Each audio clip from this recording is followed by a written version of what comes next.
Welcome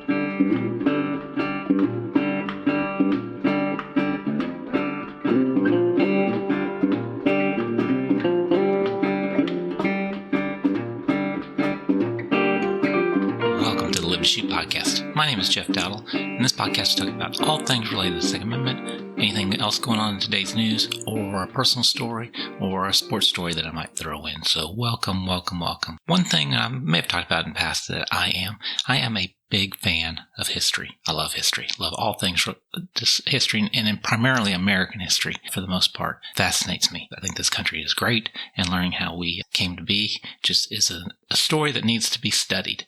But also part of that history are our firearms. And start thinking about, the greatest firearm designers. Who are they? Who do you think it is?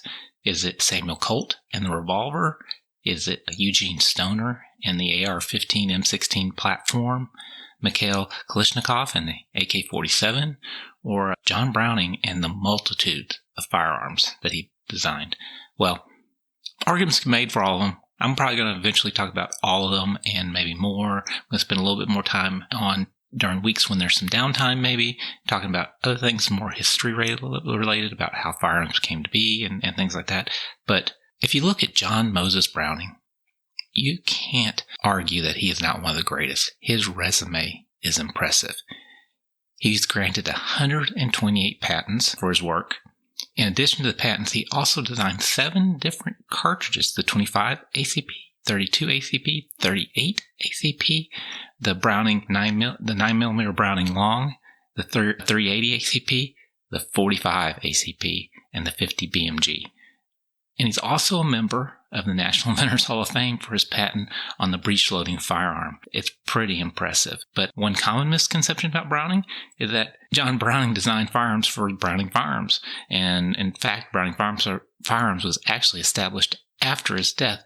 The majority of his designs, especially his earlier ones, were for Winchester and Colt. And then, in addition to Winchester and Colt, he also designed for FN, Remington, and Savage.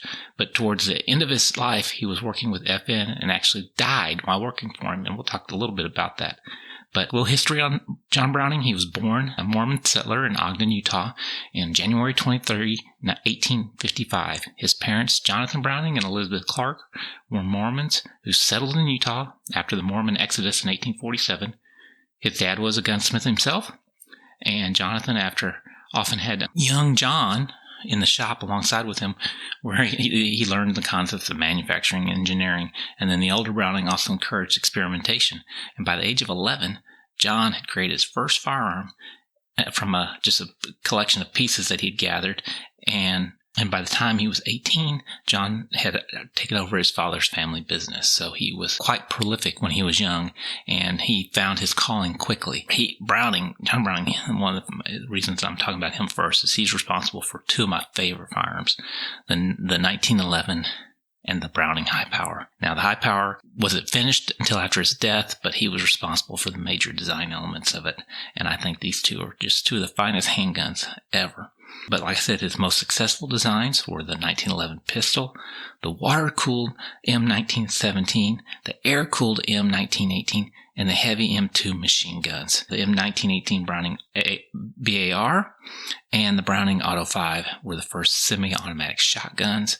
And then some of these arms are still manufactured, often with only minor changes and cosmetics to those that was originally his design.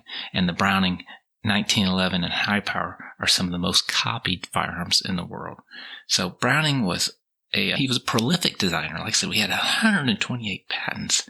And while he continually designed, and he was a worker, he continued to work and work. In fact, he died at his workbench working for FN.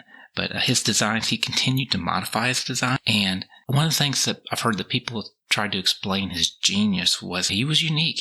He had this ability at mental spatial manipulation.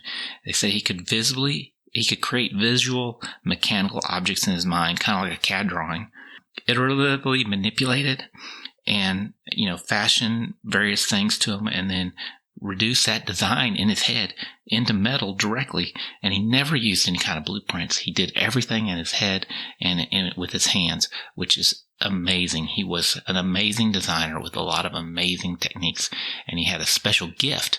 And I think we should be thankful that he used that gift for what it was used for, designing some of the most fantastic firearms in the world. So was he the greatest? If you look at his scope of work, he's up there. He is on the Mount Rushmore of firearm designers. Who's on your Mount Rushmore list of firearm designers? What's your favorite firearm? What do you think are cool? Let me know. We'll talk about some of these as we move along through the year. But I want to start with John Moses Browning because, I think he's the pinnacle. And we all owe a tip of the hat to him for his designs and what he's done for the firearms. I just think it's great. So I appreciate you listening. Share this podcast, enjoy it. Let me know your thoughts. Give me feedback. Appreciate anything you have to say. And until later, take care.